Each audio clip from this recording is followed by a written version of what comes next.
Lots of kids hate reading. I'm guessing if you're watching this video, your child doesn't really enjoy reading. Maybe they outrightly hate it, or maybe they're just not a fan. They can sit for a couple of minutes and then, well, that's it. They're out of here because they're not interested anymore. A lot of times, the reason that our kids don't enjoy reading is because reading is really hard for them and they don't understand it, or they're bored because they're not really following along with the story. So this easiest thing you can do, and the thing I always suggest to parents that they start with, is explaining the basic framework for a story. We could almost think of it as the formula for making a good story. And it's kind of surprising, but a lot of our kids with DLD don't understand this. So if we can explain to them, oh, a story is made up of characters, a setting, usually some kind of a problem, and then some kind of feelings that the characters have, and then a solution. Sometimes our kids actually didn't really know this. So understanding this basic formula or this basic framework for at least Western style stories, and there are different frameworks for different cultures, but that's kind of the basic one that we have in a lot of Western schools, a lot of Western stories. That can help a child so much. So they have kind of a basic understanding, a basic framework to help them understand the story. And then they have those type of vocabulary words. So when you're discussing with your child, you can talk about the characters and have a conversation about that. You can talk about the setting.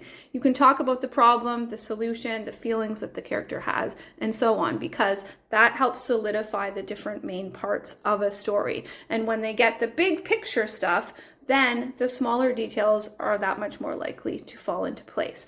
Also, a ton of research has shown that when a child has a basic framework for storytelling and for understanding stories, then they are at an advantage for learning new words. But if that isn't there, if that basic foundation isn't there, it's way, way harder for a child to learn new words. So getting this in place, understanding the parts of a story, that can actually help your child with vocabulary development as well. Partly because they're spending that much less energy on trying to understand the basics because they already get the basics. They get kind of how a story logically progresses and all the parts that there need to be, that then they can devote more of their energy to understanding new words, using that context to figure out what a new word means.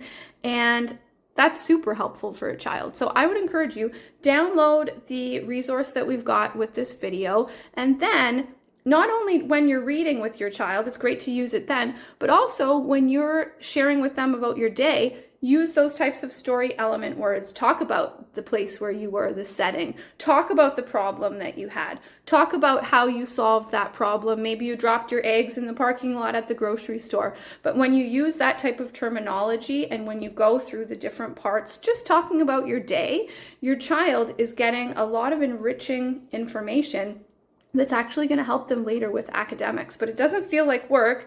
It doesn't feel like pressure. You don't have to plan anything. You don't even have to have anything printed out and with you right at that moment, because you are only using those 5 words. It's just 5 words. And using that to have using that to have a really intentional conversation with your child.